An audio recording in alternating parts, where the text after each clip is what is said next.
అండి నమస్తే ఇంట్లో పనులన్నీ కూడా చకచకా చేసుకోవాలంటే ఇలాంటి చిన్న చిన్న టిప్స్ని ఫాలో అవ్వాల్సిందే. మొదటి యూస్ఫుల్ టిప్, మనము కర్టెన్స్ని ఇలా డైరెక్ట్గా వాషింగ్ మిషన్లో వేసామనుకోండి, దానికి ఉండే ఈ ప్లాస్టిక్ రింగ్స్ అనేవి విరిగిపోతాయి. అలాంటప్పుడు ఇలా ఒక చిన్న సాక్స్ని తీసుకొని ఒక కర్టెన్కి ఒక్క సాక్స్ని మాత్రమే యూజ్ చేయాలి. ఇలా రింగ్స్ ఉన్న పై భాగాన్ని మనము సాక్స్ లోపట పెట్టేసుకొని అప్పుడు వాషింగ్ మిషన్లో వేసామనుకోండి, ఇవి విరిగిపోకుండా మన డబ్బులు అనేవి వేస్ట్ కాకుండా ఉంటాయి. ఇలా ఒక విండో కర్టెన్కి మనము 2 సాక్స్లను వేసి వాషింగ్ మిషన్లో వేసామనుకోండి, అవి నీట్గా ఉంటాయి. సోప్ అయిపోయిన వెంటనే ఇలా ఏదైనా ఒక సోప్ని తీసుకునేటప్పుడు మనము కవర్ని ఓపెన్ చేసి తీసుకుంటాం కదండి, ఆ కవర్ని బయట పడేయకుండా మన కబోర్డ్లో కానీ బీరువాలో ఏదైనా బ్యాడ్ స్మెల్ వచ్చినప్పుడు ఇలా సోప్ బాక్స్ని పెట్టేసామనుకోండి, మంచి సువాసన అనేది వస్తుంది. ఇలాంటి సోప్ కవర్స్ని బయట పడేసే బదులు ఒక 15 డేస్ వరకు కూడా కబోర్డ్ నుంచి మంచి సువాసన అనేది వస్తుంది. ఇలా అరిగిపోయిన చీపురు కట్టను మనము ఎంత ఊడ్చినా కూడా ఇల్లు అనేది నీట్గా కాదు కదండి. అలాంటప్పుడు ఎక్కడి వరకైతే అరిగిపోయిందో అక్కడి వరకు ఇలా సీజర్తో కట్ చేసుకోండి. ఇప్పుడు ఇలా కట్ చేసుకోవడం వలన మనకి సమానంగా ఈ చీపురు కట్ట అనేది ఇలా ఉంటుంది. ఇలా కట్ చేసుకున్న చీపురు కట్టను మనము ఎన్నో రకాలుగా యూజ్ చేసుకోవచ్చండి. ఇప్పుడు ఈ చీపురు కట్టతో ఇలా ఊడ్చినా కూడా దుమ్ము అనేది పూర్తిగా తొలగిపోతుంది. అలా కాకుండా మీరు ఇంట్లో ఉండే ఇలా డోర్స్ కాడ కానీ వెనుక భాగాన ఉండే బూజును కానీ లేదా చిన్న చిన్న డస్ట్ అనేది మనము అలాంటి చీపురు కట్టతో క్లీన్ చేయలేం, కానీ ఇలాంటి సమానంగా కట్ చేసుకున్న చీపురు కట్టతో అయితే చాలా బాగా క్లీన్ అయిపోతుంది. చూసారు కదండి, ఇక్కడ అంతా కూడా ఇలా బూజు పట్టి అక్కడ పురుగులు కూడా ఉన్నాయండి. ఇలా మనము సమానంగా కట్ చేసిన చీపురు కట్టతో ఇలాంటి చిన్న చిన్న ప్లేస్లో కానీ బీరువా కాడ అలాంటి ప్లేస్లో క్లీన్ చేయని వాటి దగ్గర కూడా ఈ చీపురు కట్టతో ఈజీగా క్లీన్ చేసుకోవచ్చు. చిన్న కూల్ డ్రింక్ బాటిల్ ఉంటుంది కదండి, దాన్ని మనము ఇలా కొద్దిగా వేడి చేసి చిన్న చిన్న హోల్స్ అనేవి క్యాప్కి చేసుకోవాలి. ఈ వాటర్ బాటిల్లో ఇలా వాటర్ని నింపిన తర్వాత క్యాప్ పెట్టే ముందు టిష్యూ పేపర్ ఉంటుంది కదండి, ఆ క్యాప్కు సరిపోయే మాత్రమే ఇలా చిన్నగా టిష్యూ పేపర్ని ఒక 2-3 మడతలు మలుచుకొని ఆ క్యాప్ పై భాగంలో పెట్టేసేయండి. ఆ తర్వాత మనము ఈ క్యాప్ను ఈ వాటర్ బాటిల్కి పెట్టేసేయాలి. ఈ బాటిల్ని రివర్స్ చేసామనుకోండి, దాంట్లో నుంచి డ్రాప్స్ అనేవి పడుతూ ఉంటాయి. మనము ఎక్కడికైనా ఊరికి వెళ్ళినప్పుడు మన ఇంట్లో చెట్లు అనేవి వాటర్ వేయకపోతే పాడైపోతాయి కదండి. అలాంటి టైంలో ఇలాంటి చిన్న చిన్న కూల్ డ్రింక్ బాటిల్స్ని మనము చెట్ల మధ్యలో పెట్టేసి 2-3 డేస్ ఎక్కడికైనా బయటకు వెళ్ళినా కూడా చెట్లు అనేవి పాడవకుండా చాలా రోజుల పాటు ఇలా మొక్కలు అనేవి ఎదుగుతాయి. చూసారు కదండి, ఇలా మనకి ఎక్కువగా వాటర్ అనేది లీక్ కాకుండా ఒక్కొక్క డ్రాప్ మాత్రమే పడుతుంది కాబట్టి ఇలా ఎన్ని రోజులైనా మట్టి అనేది తడిగానే ఉంటుంది. కొబ్బరికాయ కొట్టినప్పుడు పీచు ఉంటుంది కదండి, ఆ పీచును పడేయకుండా దీనిని మనము చాలా రకాలుగా యూజ్ చేసుకోవచ్చండి. ఇలా కొద్దిగా పీచును తీసుకున్నానండి, మనకి సరిపడినంత పీచును తీసుకొని లెవెల్స్గా ఉండే విధంగా ఇలా సీజర్తో కట్ చేసుకోవాలి. ఈ పీచు అనేది ఇంకా సమానంగా రావడానికి ఇలా ఒక దువ్వెనతో దువ్వేసారనుకోండి, అప్పుడు అన్ని దగ్గర కూడా సమానంగా వస్తుంది. దాంట్లో ఉండే చిన్న చిన్న పార్ట్స్ అనేవి ఇలా పూర్తిగా పోతాయి. ఇలా సమానంగా చేసిన తర్వాత వాటర్ బాటిల్ ఉంటుంది కదండి, పై భాగాన్ని మాత్రమే ఇలా కట్ చేసుకోవాలి. ఇప్పుడు దీనికి ఒక రబ్బర్ బ్యాండ్ను వేసి ఈ పీచును కూడా మనము ఈ వాటర్ బాటిల్లో పెట్టడానికి ముందుగా ఇలా మనము కొద్దిగా హీట్ చేసామనుకోండి, వాటర్ బాటిల్ అనేది దగ్గరికి వస్తుంది. ఇందులో పీచు పట్టే మాదిరిగా మాత్రమే వేడి చేయాలి. ఇలా దగ్గరికి చేసిన వాటర్ బాటిల్లో పీచు పెట్టేసాం కదండి, ఈ క్యాప్లో నుంచి పీచు అనేది కింద పడకుండా గట్టిగా అలాగే ఉంటుందండి. మరొకసారి ఇలా దువ్వెంతో దూసేసామనుకోండి, దాంట్లో ఉండే చిన్న చిన్న పార్ట్స్ అనేవి పూర్తిగా తొలగిపోతాయి. ఇలా ఒక 2-3 సార్లు చేసామనుకోండి, మనము దీంతో ఏది క్లీన్ చేసుకున్నా కూడా దాంట్లో నుంచి ఇలాంటి చిన్న చిన్న డస్ట్ అనేది పడకుండా ఉంటుంది. చాలా మంది దేవుని గదిని చీపురు కట్టతో ఊడ్చలేరు కదండి, అలాంటి వారికి మనము ఇలా కొబ్బరి పీచుతో తయారు చేసిన దాంతో మనము దేవుని గదిని నీట్గా క్లీన్ చేసుకోవచ్చు. ఒక వైపర్ స్టిక్ని కానీ మాప్ స్టిక్ని తీసుకొని మనము ఇలా కొబ్బరి పీచును ఈ వాటర్ బాటిల్లో ప్రిపేర్ చేసుకున్నాం కదండి, క్యాప్కు పెట్టే భాగాన్ని స్టిక్ని పెట్టేసి ఇలా గట్టిగా తిప్పేసామనుకోండి, దాంట్లో ఫిక్స్ అయిపోతుంది. ఇప్పుడు ఈ కొబ్బరి చీపుతో ఈ స్టిక్తో మనము పైన ఉన్న బూజును కానీ లేదా చిన్న చిన్న డస్ట్ ఉంటుంది కదండి, దాన్ని క్లీన్ చేసుకోవడానికి ఈ కొబ్బరి పీచు అనేది చాలా బాగా యూజ్ అవుతుంది. ఇలా విండోస్ని కానీ కిటికీలను జాలీలను ఏదైనా మనము ఇలా కొబ్బరి పీచుతో స్టూల్ కానీ ఎలాంటిది ఎక్కకుండా ఇలా కింది నుంచే మనము క్లీన్ చేసుకోవడానికి చాలా వీలుగా ఉంటుంది. ఇలా మనం పడేసే కొబ్బరి పీచుతోటే కింది నుంచే మనము ఎన్ని ఫ్యాన్లైనా ఇలా ఈజీగా క్లీన్ చేసుకోవచ్చు. స్టూల్స్ కానీ నిచ్చెన వాడేవాళ్ళు ఇలా మనము ఎక్కకుండానే కొబ్బరి పీచు సహాయంతో కింది నుంచే క్లీన్ చేసుకోవచ్చు. ఫాల్ సీలింగ్ ఉంటుంది కదండి, ఆ ఫాల్ సీలింగ్ గ్యాప్లో కూడా చిన్న చిన్న స్పేస్ ఉంటుంది కదా, దాన్ని మనము చీపురు కట్టతో కానీ దేంతో క్లీన్ చేసుకోలేం, కానీ ఇలా తయారు చేసుకున్న కొబ్బరి పిచ్చుతో ఈజీగా క్లీన్ చేసుకోవచ్చు. ఇలా స్టిక్కి మనము ఒక్కటి ప్రిపేర్ చేసుకున్నాం అనుకోండి, ఇంట్లో అన్నిటినీ కూడా ఈజీగా క్లీన్ చేసుకోవచ్చు. ఫ్లోర్ని ప్రతిరోజు చీపురు కట్టతో క్లీన్ చేస్తాం, కానీ ఇలా టైల్స్ పైన ఉన్న చిన్న చిన్న డస్ట్ను కూడా మనము కొబ్బరి పీచు సహాయంతో క్లీన్ చేసుకోవచ్చు. సైడ్ బ్యాంగిల్స్ ఉంటాయి కదండి, ఇలా గట్టిగా ఉన్న బ్యాంగిల్స్ని తీసుకొని ఒక మేకుకు వేసుకోండి.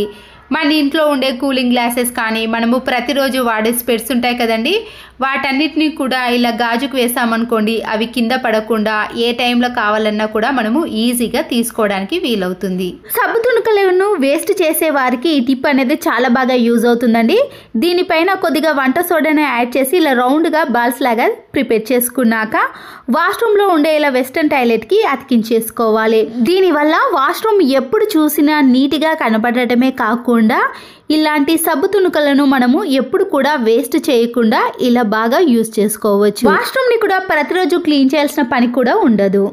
ఇలాంటి పొడవైన ఒక బ్రష్ ఉంటుందండి, వాటర్ క్యాన్స్ని వాటర్ బాటిల్స్ని క్లీన్ చేయడానికి. అయితే ఇలా ఒక బ్రష్ని తీసుకున్నాక మనము ఇలాంటి చిన్న చిన్న స్పేస్లో బీరువా కానీ కబోర్డ్స్ కానీ ఫ్రిడ్జ్ అలాగే ఏదైనా ఇలా బెడ్ కింద మనకి డస్ట్ ఎక్కువగా ఉన్నప్పుడు చీపురు కట్టతో అంత బాగా క్లీన్ చేయలేం, కానీ ఇలాంటి బ్రష్తో క్లీన్ చేసామనుకోండి ఎలాంటి డస్ట్ అయినా చాలా ఈజీగా వచ్చేస్తుంది. వంట చేయడానికి ఆనియన్స్ని కట్ చేసినప్పుడు వేస్టేజ్ అయిన మొదల్ని కట్ చేసాం కదండి, దానితో మనము ఇలా ఇంట్లో ఉండే కబోర్డ్స్ అద్దాలను క్లీన్ చేసి చూడండి, మంచి షైనింగ్లోకి వస్తాయి.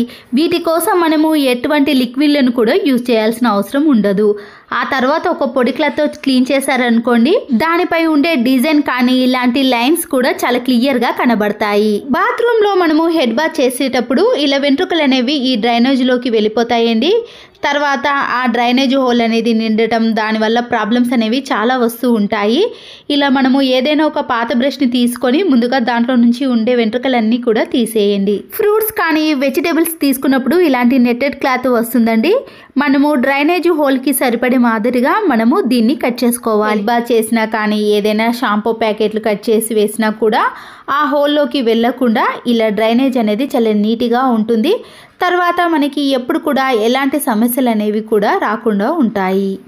ఇలాంటి ఛార్జింగ్ వైర్లు కానీ ఇయర్ ఫోన్ వైర్స్ ఉంటాయి కదండి, ఇలా డర్టీగా మారినప్పుడు ఒక టిష్యూ పేపర్ని తీసుకొని దానిపై కొద్దిగా కోల్గేట్ పేస్ట్ని అప్లై చేయండి. ఆ తర్వాత ఈ వైర్ని మనము ఇలా టిష్యూ పేపర్ మధ్యలో పెట్టేసి క్లీన్ చేసుకున్నాం అనుకోండి, ఎంత డర్టీగా మారిన వైర్లైనా సరేనండి చాలా నీట్గా క్లీన్గా కనబడతాయి. ఇలాంటి ఇయర్ ఫోన్ వైర్స్ కానీ ఛార్జింగ్ వైర్స్ ఉంటాయి కదండి, దాన్ని కార్డ్బోర్డ్ రోల్ని కొద్దిగా కట్ చేసి ఇలా పెట్టేసామనుకోండి, స్పేస్ చాలా తక్కువగా తీసుకుంటుంది, నీట్గా ఉంటాయి. మాప్ని మనము ఇలా ఇల్లంతా క్లీన్ చేసిన తర్వాత మురికిగా తయారవుతుంది కదండి, కొన్ని హాట్ వాటర్ని ఇలా బకెట్లోకి వేసిన తర్వాత లైజాల్ని సర్ఫ్ను వేసి ఈ మాప్ స్టిక్ని మనము ఇలా ఒక 15 to 20 minutes పాటు ఈ హాట్ వాటర్లో నానబెట్టి ఇలా ఒక 2-3 సార్లు గట్టిగా అనేసామనుకోండి, దాంట్లో ఉండే మురికి అంతా కూడా పూర్తిగా వచ్చేస్తుంది. ఆ తర్వాత ఈ వాటర్ని తీసేసి మరొకసారి ఫ్రెష్ వాటర్లో క్లీన్ చేసుకున్నారనుకోండి, ఈ మాప్ అనేది చాలా నీట్గా క్లీన్గా అవుతుంది. దీనివల్ల ఎలాంటి బ్యాడ్ స్మెల్ కూడా రాకుండా ఉంటుంది. టీవీ రిమోట్, ఏసీ రిమోట్స్ ఉంటాయి కదండి, ఇలా మనము ఒక పాడైపోయిన టూత్ బ్రష్తో క్లీన్ చేసుకున్నాం అనుకోండి, దాంట్లో ఉండే సన్నని డస్ట్ అనేది పూర్తిగా పోతుంది. అంతేకాకుండా ల్యాప్టాప్, కీబోర్డ్స్ ఉంటాయి కదండి, మనము క్లాత్తో కంటే ఇలాంటి బ్రష్తో స్మూత్గా క్లీన్ చేసుకోవచ్చు. ఇంట్లో ఉండే ఇలాంటి డోర్ మ్యాట్స్ కానీ బ్లాంకెట్స్ ఉంటాయి కదండి స్పాంజ్ క్లాత్తో, వాటిని మనము ప్రతిరోజు వాష్ చేయలేం, కానీ ఇలాంటి పీలర్ని తీసుకొని డోర్ మ్యాట్స్ని బ్లాంకెట్స్ని క్లీన్ చేసుకున్నాం అనుకోండి, గట్టిగా అతుక్కున్న మరకలు కానీ ఏవైనా వెంట్రుకలు ఉన్నా కూడా ఇలా ఈజీగా వచ్చేసాయి. ప్రతిసారి క్లీన్ చేయని టైంలో ఈ టిప్ అనేది చాలా బాగా యూజ్ అవుతుంది. ఒక వైపర్ని తీసుకొని శానిటరీ ప్యాడ్ ఉంటుంది కదండి, దాన్ని ఈ వైపర్కి అతికించేసేయండి. ఇలా అతికించిన ప్యాడ్ పైన మనము విమ్ లిక్విడ్ని కానీ లేదా సర్ఫ్ ఎక్సెల్ లిక్విడ్ని ఏదైనా ఈ ప్యాడ్ పైన ఇలా పూర్తిగా వేసుకున్నాక ఇలా గట్టిగా ఫ్లోర్ పైన అతుక్కున్న మరకలను కానీ ఇలాంటి చిన్న చిన్న వాటికి మాప్ స్టిక్ని వాడకుండా ఇలా వైపర్ స్టిక్కి ఈ శానిటరీ ప్యాడ్ని వేసుకొని మన ఇంట్లో ఉండే వాటినన్నిటిని కూడా చాలా బాగా క్లీన్ చేసుకోవచ్చు. కిచెన్ సింక్లో పడే డస్ట్ని కానీ వాటర్ అంతా కూడా మనము ఇలా వైపర్ స్టిక్తో క్లీన్ చేసుకున్నాం అనుకోండి, కిచెన్ ఫ్లోర్ కూడా చాలా నీట్గా కనబడుతుంది. ఇంట్లో ఉండే మెయిన్ డోర్స్ని కూడా ఇలా ఏదైనా లిక్విడ్ని వేసి మనము ఈ వైపర్ స్టిక్తో ఇలా క్లీన్ చేసుకున్నాం అనుకోండి, మన పని అనేది క్షణాల్లో అయిపోతుందండి. ఎక్కువసేపు అస్సలకే శ్రమ పడాల్సిన అవసరం కూడా ఉండదు. ఇలాంటి డోర్స్ మనము ఎన్నైనా ఈజీగా క్లీన్ చేసుకోవచ్చు. ఆ తర్వాత ఈ శానిటరీ ప్యాడ్కి మరొక సైడ్ ఉంటుంది కదండి, దాంతో కూడా మన ఇంట్లో ఉండే ఏవైనా క్లీన్ చేసుకోవడానికి యూజ్ అవుతుంది. సబ్బు ముక్కలు అనేవి ఇలా ఒక్కొక్కసారి మిగిలిపోతాయి కదండి, వాటన్నిటిని కూడా ఈ నెట్టెడ్ జాలీలో వేసి గట్టిగా ముడివేయండి. ఈ నెట్టెడ్ జాలీని మనము ఇలా వాష్ బేసిన్ కాడ కానీ బాత్రూంలో పెట్టేసామనుకోండి, ఫేస్ వాష్కి కానీ హ్యాండ్ వాష్కి చాలా బాగా యూజ్ చేసుకోవచ్చు. దీనివల్ల సబ్బు ముక్కలు అనేవి ఎక్కడ వేస్ట్ కాకుండా ఇలా వాడుకోవచ్చు. ఆయిల్ క్యాన్ అనేది ఇలా జిడ్డు పట్టినప్పుడు మనము చేతులు నొప్పి పెట్టేదాకా కూడా క్లీన్ చేసినా కూడా సరిగా పోవండి. ఆయిల్ క్యాన్ని క్లీన్ చేసిన వెంటనే మన ఇంట్లో చాలా మాస్కులు ఉంటాయి కదండి, దాంట్లో ఒక మాస్క్ని తీసుకొని ఇలా వీడియోలో చూపించిన మాదిరిగా సీజర్తో పైన అలాగే కింద రెండు వైపులా కూడా కట్ చేసుకోవాలి. ఇలా ఓపెన్ ఉంటుంది కాబట్టి మనము ఆయిల్ క్యాన్ బాటిల్కి కానీ ఇలాంటి ఆయిల్ క్యాన్స్కి మనము ఈ మాస్క్ను వేసామనుకోండి, ఆయిల్ ఎప్పుడైనా లీక్ అయినా కూడా ఈ మాస్క్ అనేది పీల్ చేసుకుంటుంది కాబట్టి అంత జిడ్డు అనేది ఎక్కువగా ఉండదండి. క్లీన్ చేసేటప్పుడు కూడా మనకి ఈ పని అనేది చాలా సులువుగా అయిపోతుంది. కావాలంటే మీరు కింద కూడా వేసుకోవచ్చండి. ఒకవైపు మాత్రమే కట్ చేసి ఇలా కింది వైపున కూడా వేసుకున్నాం అనుకోండి, ఆయిల్ క్యాన్కి జిడ్డు అనేది అస్సలకే పట్టదు. పిల్లలు బుక్కులో కానీ థర్మకోల్ షీట్ పైన ఇలాంటి కలర్స్ వేశారనుకోండి, ఆ బ్రష్ని మళ్ళీ కింద పెట్టేశారనుకోండి, కలర్ అనేది కింద కూడా అంటుకుంటుంది. బట్టల క్లిప్ మధ్యలో పెట్టేశామనుకోండి, కలర్ అనేవి ఎక్కడ అంటుకోకుండా నీట్గా ఉంటాయి. రిఫిల్ అనేది సరిగా రాయనప్పుడు లేదా మధ్య మధ్యలో స్ట్రక్ అవుతుంటుంది కదా, అలాంటప్పుడు ఒక స్టీల్ ప్లేట్ మీద కొంచెం వేడి పుట్టేటట్లు రుద్దాలి. ఇలా రుద్దిన తర్వాత మీరు పేపర్ పైన రాసి చూడండి, ఎక్కడ స్ట్రక్ అవ్వకుండా ఇలా నీట్గా మళ్ళీ థిక్గా పెన్ అనేది రాస్తుంది. లేకపోతే కొంచెం వేడి చేసి విదిలించి అప్పుడు పేపర్ మీద రాసినా కూడా రాస్తుంది. హ్యాండ్ బ్యాగ్ జిప్స్ కానీ లేదా స్కూల్ బ్యాగ్స్ ఉంటాయి కదండి, ఆ జిప్స్ అనేవి ఇలా స్ట్రక్ అవుతున్నప్పుడు కానీ గట్టిగా రాకపోతే మనం ఫేస్కు వాడే పౌడర్ ఉంటుంది కదండి, ఈ జిప్ పైన కొద్దిగా అప్లై చేసి ఆ తర్వాత మనం జిప్ని ఒక 2-3 టైమ్స్ ఇలా పెట్టేసామనుకోండి, అప్పుడు జిప్స్ అనేవి స్మూత్గా పనిచేస్తాయి. ఎండు ద్రాక్ష కానీ కిస్మిస్ మొదలైన పండ్లను లవంగాలతో కలిపి ఉంచితే అవి ఎక్కువ రోజులు నిల్వ ఉండటమే కాకుండా ఫ్రెష్గా కూడా ఉంటాయి. మరొక యూస్ఫుల్ టిప్, మన ఇంట్లో ఆయిల్ ప్యాకెట్స్ ఎన్నో ఉంటాయండి, అవి వేస్ట్ అని పడేస్తాం. కానీ సీజర్తో ఇలా పై భాగాన్ని పూర్తిగా కట్ చేసుకున్నాక టమాటాలు అనేవి ఎక్కువగా పండు బారాయి అనుకోండి, త్వరగా కుళ్ళిపోతాయి. వీటిని మనము ఇలా కట్ చేసిన ఆయిల్ ప్యాకెట్లో వేసి ఫ్రిడ్జ్లో స్టోర్ చేసుకున్నాం అనుకోండి, అవి త్వరగా పండు బారకుండా ఉంటాయి, కుళ్ళిపోకుండా చాలా రోజుల పాటు ఫ్రెష్గా స్టోర్ చేసుకోవచ్చు. ఇంట్లో ప్రెషర్ కుక్కర్లు ఎన్ని ఉన్నా సరేనండి, ఇలా ముందుగా నేను ఒక ప్రెషర్ కుక్కర్ని తీసుకొని దానిపై ఉండే విజిల్ అనేది మనము స్క్రబ్బర్తో అంత బాగా క్లీన్ చేయలేం, కానీ ఇలా డస్ట్ అనేది అలాగే ఉండిపోతుందండి. వీటిని క్లీన్ చేయడానికి మంచి యూస్ఫుల్ టిప్ని చూపిస్తున్నాను. ముందుగా మన ఇంట్లో ఎక్స్పైర్ అయిపోయిన ట్యాబ్లెట్స్ కానీ వేసుకునే ట్యాబ్లెట్స్ ఎన్నో ఉంటాయి కదండి, దాంట్లో నుంచి ఒక ట్యాబ్లెట్ని తీసుకొని ఒక బౌల్లో కానీ ఒక ప్లేట్లో ఈ ట్యాబ్లెట్ని వేసి వాటిలో కొన్ని వాటర్ని కూడా వేసుకోవాలి. అంతే కదండి, ఖాళీ అయిన ట్యాబ్లెట్ షీట్స్ ఉంటాయి కదా, వాటిని కూడా వేస్ట్ అని పడేసాం, కానీ వాటిని కూడా యూజ్ చేసుకోవచ్చు. ముందుగా ఇలా ట్యాబ్లెట్ని వాటర్లో కలిపేసిన తర్వాత విజిల్ ఇలా జిడ్డు పట్టిన దాన్ని ఈ వాటర్లో వేసేయండి. కొద్దిసేపటి తర్వాత ట్యాబ్లెట్ అనేది వాటర్లో పూర్తిగా కరిగిపోతుందండి. తర్వాత మనము ఖాళీ అయిన ట్యాబ్లెట్ షీట్స్ ఉంటుంది కదండి, ఈ షీట్తో ఇలా ప్రెషర్ కుక్కర్ యొక్క క్యాప్ పైన జిడ్డు పట్టిన దాన్ని లేదా ఎక్కువగా మనము స్క్రబ్బర్తో క్లీన్ చేయలేని వాటి ఉంటాయి కదండి, వాటన్నిటిని కూడా మనము ఇలా షార్ప్గా ఉన్న ట్యాబ్లెట్ షీట్స్తో క్లీన్ చేసామనుకోండి, ఎంత చిన్న స్పేస్లో అయినా సరేనండి నీట్గా క్లీన్ చేసుకోవచ్చు. దాంట్లో ఉండే జిడ్డు అనేది చాలా ఈజీగా వచ్చేస్తుందండి.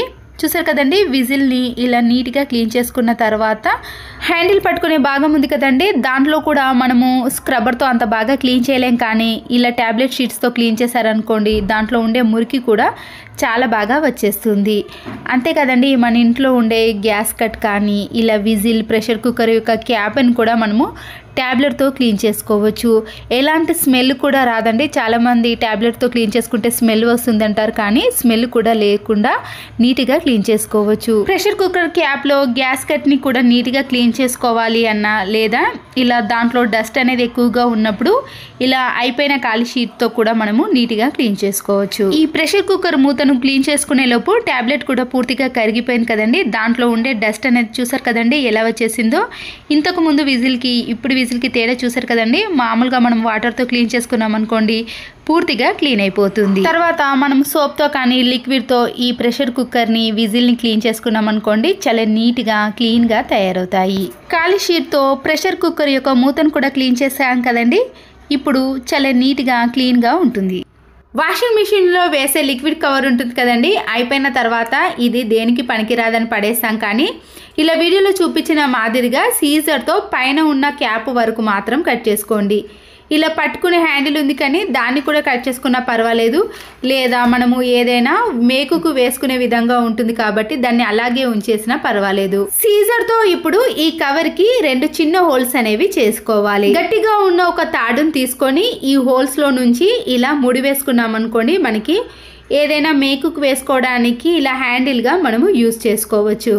ఈ లిక్విడ్ కవర్ని మనము బెడ్రూమ్లో కానీ, కిచెన్లో, వాష్రూమ్లో దేనికైనా సంబంధించినవి పెట్టుకోవడానికి చాలా అనుకూలంగా ఉంటుందండి. అయితే ముందుగా ఈ లిక్విడ్ కవర్ని వాటర్ వేసి నీట్గా క్లీన్ చేసుకోవాలి. ఇప్పుడు ఇలా నేను వాష్రూమ్లో ఒక మేకుకు వేసానండి హ్యాండిల్ని. మనము ఇలా తాడుతో కట్టుకున్నాం కదండి, ఇలా స్ట్రైట్గా కట్టుకున్న దాన్ని ఇలా మేకు కానీ ట్యాప్కి వేసుకున్నాం అనుకోండి, దీంట్లో ఏది పెట్టినా కూడా అవి కింద పడకుండా దాంట్లోనే ఈజీగా ఎన్నైనా పెట్టుకోవచ్చు. ఈ వాషింగ్ మిషన్ లిక్విడ్ కవర్స్ అనేవి చాలా మందంగా ఉంటాయండి. మనము ఎంత బరువు పెట్టినా కూడా అవి కవర్ అనేది తెగిపోకుండా ఎన్నైనా ఈజీగా ఇలా పెట్టుకోవచ్చు. బకెట్లో కొన్ని హాట్ వాటర్ని వేసి బేకింగ్ సోడా ఉంటుంది కదండి, దాన్ని 1 టీ స్పూన్ వరకు వేయాలి. అలాగే 1.5 టీ స్పూన్ వరకు కూడా కొద్దిగా సర్ఫ్ను, ఏ సర్ఫ్ అయినా సరేనండి, దాన్ని కూడా వేసుకోవాలి. ఇలా హ్యాండిల్ మాదిరిగా పట్టుకునే ఏదైనా స్క్రబ్బర్ కానీ బ్రష్ ఉందనుకోండి, దానికి ఇలా స్టీల్ స్క్రబ్బర్ని వేసి అది ఊడిపోకుండా ఉండటానికి ఒక 2-3 రబ్బర్ బ్యాండ్లను కూడా వేయాలి. బాత్రూమ్ టైల్స్ అనేవి ఇలా తెల్లగా మరకలు మరకలుగా తయారైనప్పుడు ఈ వాటర్ని ఇలా పూర్తిగా ఫ్లోర్ పైన చల్లుకుంటూ మనం ప్రిపేర్ చేసిన ఈ బ్రష్ సహాయంతో క్లీన్ చేసుకున్నాం అనుకోండి, ఎలాంటి మరకలైనా తొలగిపోతాయి. ఇలా మనము పట్టుకోవడానికి గ్రిప్ అనేది చాలా బాగుంటుంది కాబట్టి ఎంతసేపు క్లీన్ చేసుకున్నా కూడా మన చేతి అనేది నొప్పి పెట్టకుండా ఉంటుంది. హ్యాండిల్ ఉండే ఒక బ్రష్కి ఇలా స్టీల్ స్క్రబ్బర్ని వేసి మనము టైల్స్ని, వాష్రూమ్ని, గారపట్టిన మరకలు ఎక్కువగా ఉన్న చోట ఇలా క్లీన్ చేసుకున్నాం అనుకోండి, మన పని అనేది చాలా సులువైపోతుంది. దీనికోసం మనము ఎటువంటి హార్పిక్ లాంటి కెమికల్స్ని యూజ్ చేయకుండా ఇలా ఇంట్లో ఉండే వాటితోటే ఈజీగా క్లీన్ చేసుకోవచ్చు. చూసారు కదండి, ఇలా ట్యాప్స్ని కానీ సోప్ బాక్స్ని మనము ఎన్నైనా క్లీన్ చేసుకోవడానికి చాలా వీలుగా ఉంటుంది. చూడండి, జిడ్డుగా మారిన వాష్రూమ్ని, టైల్స్ని క్లీన్ చేసుకుంటే దాంట్లో ఉండే మురికి అంతా కూడా ఇలా ఈజీగా వచ్చేస్తుంది. ఆ తర్వాత మనము ఇలా వాటర్తో క్లీన్ చేసుకున్నాం అనుకోండి, వాష్రూమ్ ఎప్పుడు చూసినా కూడా చాలా నీట్గా కొత్త దానిలా మెరిసిపోతుంది. ఇలా వంట సోడా మనము సర్ఫ్ను వేయటం వలన ఎలాంటి జిడ్డు మరకలైనా తొలగిపోయాయి. ఇలా క్లీన్ చేసుకుంటే టైల్స్లో ఉండే జిడ్డు కానీ వాష్రూమ్లో ఉండే జిడ్డు అనేది పూర్తిగా పోతుంది. ఇలాంటి చిన్న చిన్న టిప్స్ని ఫాలో అయ్యారనుకోండి, మనకి ఎక్కువ పని అనిపించకుండా ఇలా తక్కువ టైంలో ఎన్ని పనులైనా ఈజీగా చేసుకోవచ్చు. ఇలా ట్యాప్స్ కూడా చాలా నీట్గా మళ్ళీ ఎప్పటి మాదిరిగా కనబడతాయి. చూసారు కదండి, టైల్స్ కానీ వాష్రూమ్ అనేది ఎప్పుడు నీట్గా క్లీన్గా కనపడాలంటే ఇలా నేను చూపించిన పద్ధతిలో ఒక్కసారి ట్రై చేయండి. మీరిచ్చే ఒక్క లైక్ నాకు చాలా సపోర్ట్గా ఉంటుందండి. మరో వీడియోతో మళ్ళీ కలుద్దాం. Please subscribe Siri cooking and vlogs. Thanks for watching.